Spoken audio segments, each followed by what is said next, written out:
Chapter 8 Small Groups. Everyone's excited. Miss Garcia claps her hands and calls, "Small groups!" Me, Ben, and Sabine are a group. I used to think Sabine was unpopular, and that's why she hung out with Ben and me. But it isn't true. Everybody likes her. "Hi, Sabine!" Second graders shout. Fourth graders admire her scarves. Sabine wears a different color every day of the week. Today is Wednesday, Blue Scarf Day. The silk covers her hair, wrapping about her neck and flapping in the back like a shawl. I don't know why Sabine likes to be with Ben and me. We are the new kids, outsiders. George, Manny, Anastasia, Stasia, everyone calls her. Even Pretty Angel says, "Sabine, me, sit beside me." Sabine just smiles sweetly, flipping the tail of her scarf, and walks to Ben and me. "Share your art, your essays about home," says Miss Garcia. "What does home mean? How do you show home? Feel about home. Discuss among yourselves, and then we'll share our ideas with the entire room." Buzz, buzz, buzz. Everyone's talking excitedly. Me, Ben, and Sabine look at each other. I can tell Ben, like me, doesn't want to go first. "Well," says Sabine, "my home is great." She unfurls yellow construction paper. I'm amazed. In bright red she's drawn a 3-story house with deep steps, a chimney, and white curtains on the windows. She's sprinkled gold glitter as earth and added purple and white flowers. There's even an orange cat walking by. The basement you can't see. That's where Bananen, my grandmother, lives. It's like a baby apartment. First and second floor my parents, my brother and I live. Up top, beneath the roof, is another bedroom. That's where Uncle Ahmet, my father's brother, lives. You live with all those people? I think I could live with those people too if I lived in a mansion like Sabine. Family, Sabine exhales. Home is divine, blessed by Allah. Who's Allah? God in Arabic. Want me to read my essay? No, says Ben. I'm surprised. He's being rude. Though I was going to say no, too. Sabine pouts. Her lips push out, then suck back in. She really wants to read her essay, but unlike me, Sabine doesn't hold grudges. She doesn't have an off switch for happy. "Show us your home," she says, polite to Ben. Ben lifts a sketchbook. It's professional, with huge spiral rings. The cover has a picture of a huge hand drawing. Inside, with black ink and charcoal, he's drawn a ranch with open and fenced spaces, with horses, goats, and chickens. The ranch house has a long, extended porch. Up in the right-hand corner is a barn. "That isn't here," I say. "New York doesn't have such stuff. We don't have the space." "It's where I wish I was. It's where my dad is." "Where do you live now?" "An apartment with my mom." Ben closes his pad. I'm not going to read my essay. He looks at me as if to say, "Your turn." I lift a box from under my chair. My house is pathetic. The clay dried and cracked. It's a crumbling gray square, ugly, small like the Avalon room. I lift the cutout, and the paper people unravel. 1, 2, 3, 4, 5. They all have letters O's for mouths. I didn't write an essay. Sabine looks shocked, sad. "You're such a good student," I say. "You never do anything wrong, do you? You've got the big house, everybody's happy, your family is divine." My voice is sarcastic, mean. Sabine's supposed to holler back, but she's looking at me misty-eyed like Ray and Letta do when I snap at them. I push off from the table and stand. My chair topples. The whole class quiets. "I hate this school." Miss Garcia hears me. "Deja, go to the principal's office. Wait for me there." I turn, head up, strutting. I act like I've been sent to the principal's office before. 1,000,000 times. I slam the classroom door. I tremble. My whole body sags. I hope they don't call Pop. Chapter 9 Principal's Office. I'm scared. In the office, nice ladies type on computers asking if I want water. I don't want anything except not to be here. There's a door with a gold nameplate and black letters. Principal Thompson. Maybe that's where they have straps and whips? Paddles to punish kids? Bells ring. Lunch. My stomach rumbles. Miss Garcia steps into the office. You've thought about your behavior? Before I can answer, she says, Come along, Deja. Phew! I am lucky I didn't have to go behind the door. I follow Miss Garcia, but she doesn't lead me to the cafeteria. We go back to homeroom. I touch the letters on the door. Homeroom 5. Oh, this is home too. I mean, another kind of home. Miss Garcia smiles, opening the door. She's not even mad anymore. Good thinking, Deja. You like our homeroom? I do like it. I think, but don't say. Sunshine, windows, calendars, maps, even a globe that spins. I pick up my clay room. It's so ugly. What's this? Miss Garcia lifts Ray's paper cutouts. Ray made me promise to bring them to school. You've a brother and a sister? Yes, ma'am. Ray cut these paper dolls. He's smart. And Letta, my little sister, drew the mouths. It was nice of you to let them help. Miss Garcia is looking at me like she sees me, understands how hard things are for me. She makes me nervous. I chatter. Ray should be in pre-K or something. He doesn't say much, but he understands a lot. He already knows his numbers and colors. I know I'm chattering, but Miss Garcia doesn't seem to mind. He must be very smart. He's the only one who really made home. You mean he got it right? I do. Building, spaces are important. She turns her head, staring across the river at the new skyline. Then she looks at me, the paper dolls dangling, but still connected. It seems like this is your home, these people, your family, not the room, but them. We've lived all kinds of places, but our family has always been together. I look around at the other projects, more drawings, homes made from popsicle sticks, even Legos. Angel baked a gingerbread house. But I'm the only one with people.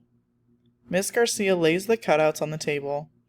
Everyone's house is better than a room in Avalon. But I've got Ray, Letta, Ma. I love them all. Even Pop, though he makes me mad, too. If family makes home, what makes homeroom special? Asked Miss Garcia. You? Thank you, Deja. And who else?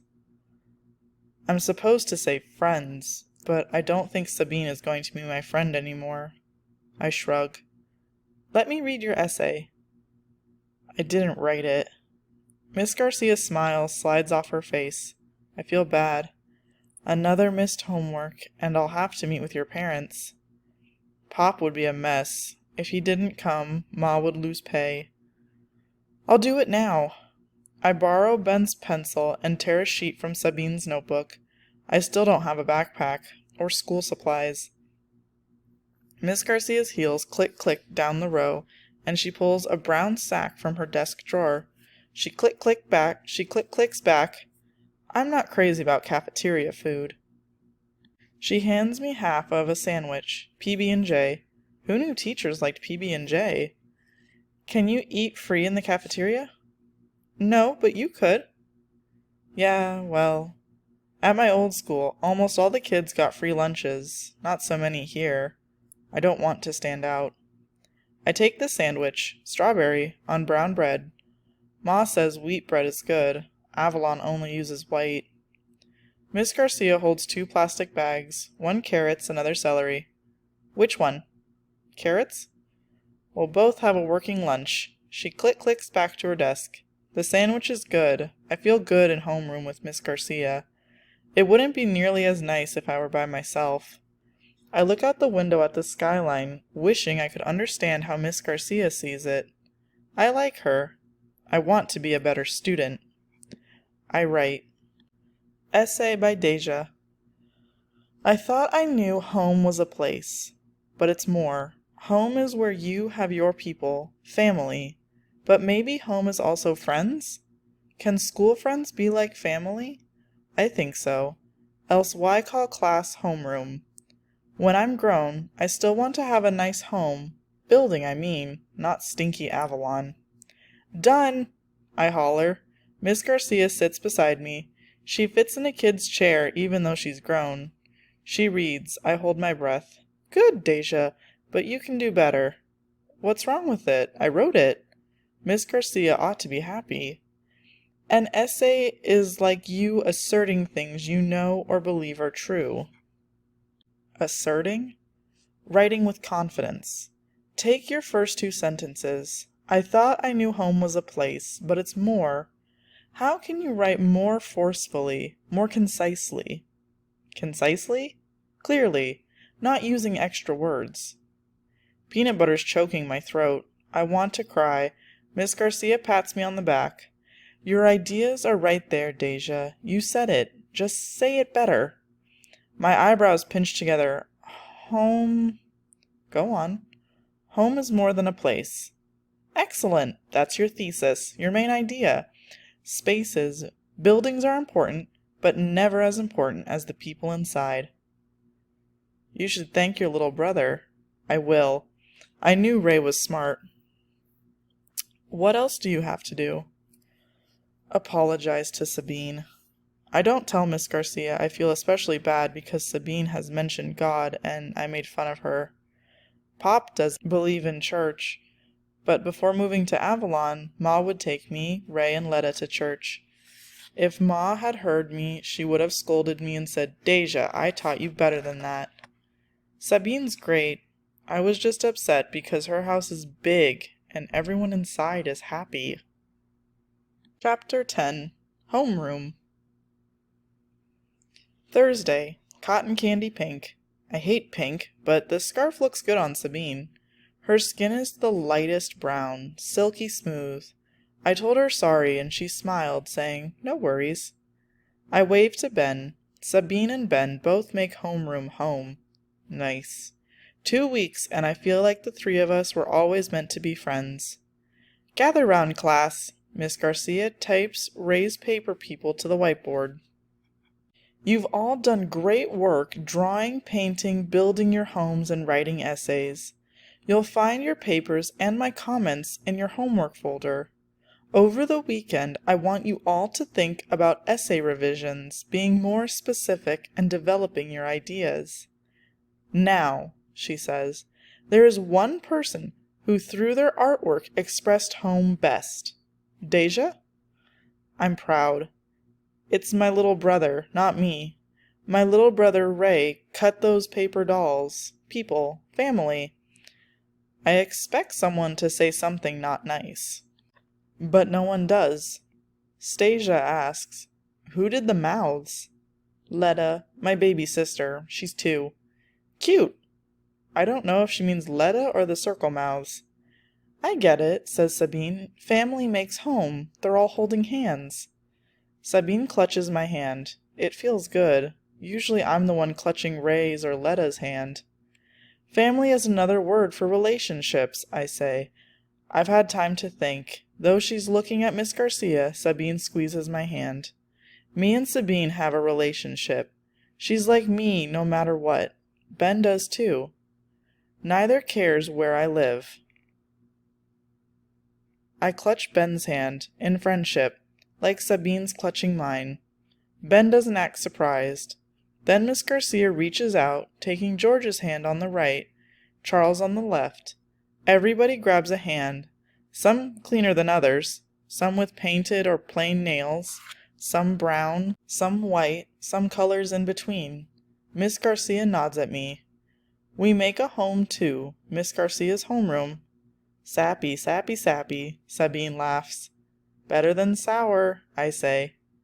We're room 5 at Brooklyn Collective, adds Ben. A social unit, says Michael. Kids give him strange looks. My mom's a psychology professor. He says, his face turning strawberry red. He's cute, pops into my head. Sabine nudges me. What? Sabine just smiles. I stick out my tongue. Miss Garcia writes home above Ray's dolls. Beneath them, she writes social units. Handing out red, green, blue, and black markers, Miss Garcia asks, "How many social units do you belong to?" "There's my church, synagogue, Girl Scouts, Boy Scouts." Kids start writing on the board. Football team, gymnastics team, class. A big list of stuff they do and people they do it with. I don't have anything like that. Just my family home. My school home. Avalon is not a social unit. I don't want it to be. Deja, look up social unit. Miss Garcia hands me the dictionary from her desk. I feel shy. I'm good at reading, but maybe not good enough for this school. Social unit. A unit, such as an individual, a family, or a group of society. Meaning? Miss Garcia, everyone is looking at me. I exhale, feeling Miss Garcia trying to mind meld. Think critically, I hear inside my head. Think critically. I gulp. Everyone's part of something larger. Right, says Ben, high-fiving me. We're a social unit. Deja, Sabine, and me. Friends. Good friends, I think, but don't say. Miss Garcia hands me a marker. Diagram your ideas, Deja. I draw a circle around my doll family. I draw another circle that overlaps my family and Ben, Sabine, me. Then another circle overlaps my friends' names and I write Brooklyn Collective. There's another circle, says Michael. Brooklyn. We live in Brooklyn. We're New Yorkers, too, says Manny. Manny loves the New York Knicks. All he likes to wear is blue and orange. We live in New York State, adds George. I draw another circle. I step back and stare at the circles. Miss Garcia is beaming like I've cracked some code. Think critically, class. We're all different, but connected, says Angel. She stands beside me, shoulder to shoulder. What connects us? Some of us blink. Some of us look at our feet. Miss Garcia speaks slow, her voice rising like a question. New York is one of our... Oh, I know, 50 states, says Sabine. America, says Ben. Is that why in music we've been singing My Country 'Tis of Thee? Miss Garcia laughs. Teachers like to coordinate.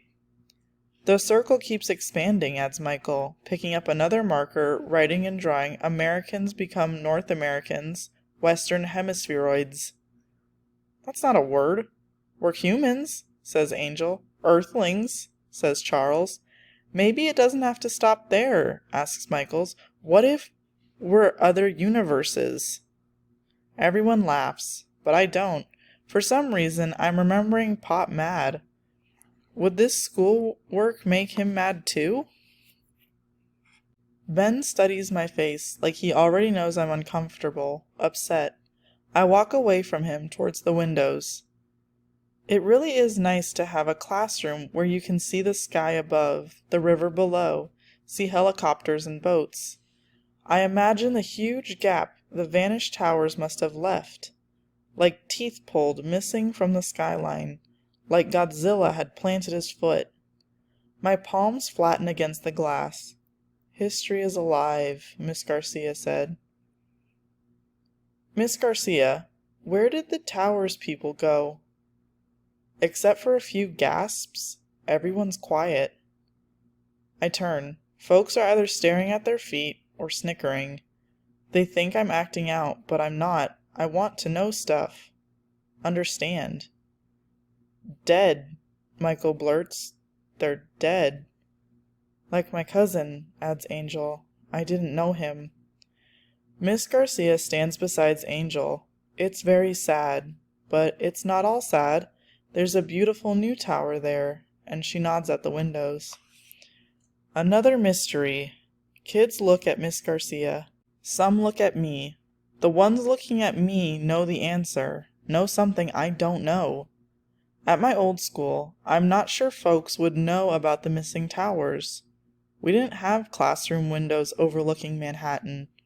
Our play yard had metal fences and weeds. An abandoned building next door.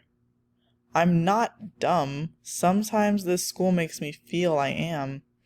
Ben looks at me, his finger poking his glasses higher on his nose.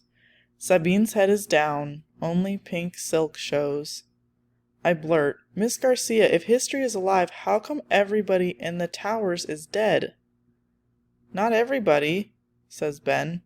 He shrugs like he's saying sorry. That's right, only some, echoes George. Miss Garcia steps beside me. I see us both reflected in the glass. Deja, if home is about relationships, social units existing within larger units, how many do we share as a class? Sounds like a word problem. I hate word problems. Sabine counts circles. Family, friends, classmates, school, city, state, country. 7 circles. How many do we share with the people who used to work in the 2 towers?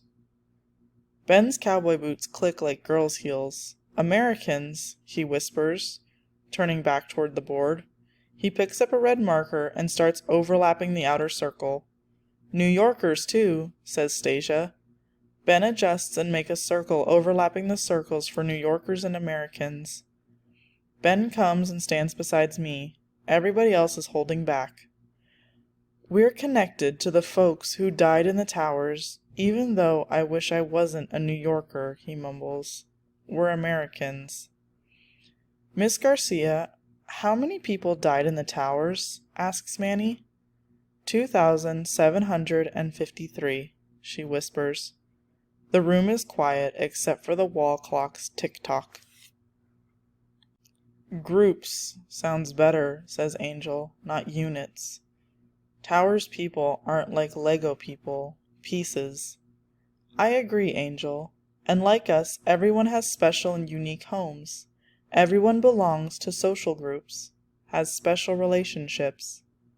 Office mates, says Michael. Friends, colleagues at work. My dad has friends at work. Schoolmates, too, argues Manny. Me and Angel are going to be best friends forever. Maybe a husband? Pipes Lynn, who twists her red hair when she's nervous. A wife? Kids? They all have parents, grandparents, else they wouldn't be a human. Another circle. I'm an only child, says Ravi. Wish I wasn't. Maybe some have had, I say. Had, echoes Ben. Ravi frowns. Brothers and sisters? Then they'd have had nieces and nephews. Lynn twists her hair. On, says Michael, drawing more circles. Everyone has or had their relationships. Some overlap. It's sad, says Stasia. One person dies and it ripples outward. Like waves, says Ben. Like this. Never-ending circles. I still don't understand. How can history be alive? The people in those towers are dead. It happened long ago. Not so long, says Miss Garcia. 15 years. I wasn't even born. I'm sorry they're dead, honest, but why should I care? Miss Garcia doesn't like my question. Her face is rigid. I'm not trying to be a smart mouth. Why should I care? It happened ages ago. A good question, Deja, says Miss Garcia, her voice trembling. Why should anybody care? Americans, answers Ben. We never stop being Americans. He says it flat, dull, like he's repeating something he's heard before. Sabine slides next to me and Ben. We watch a tugboat pulling a ship, leaves turning orange and brown on the shore, and the sky darkening with rain-filled clouds. School is supposed to teach you about life, not death, I think. I touch my forehead against the glass. I want to make my life better. Dead people don't do that. History doesn't put bread on the table, or buy clothes. All kinds of stuff happened in the past. Life goes on just fine. No, not so fine. But knowing about the past isn't going to make things better. At least not for me. The bell rings. History, says Miss Garcia. Mr. Schmidt's project will further your understanding. I groan. I stop myself from rolling my eyes. School could be worse. It's better than home.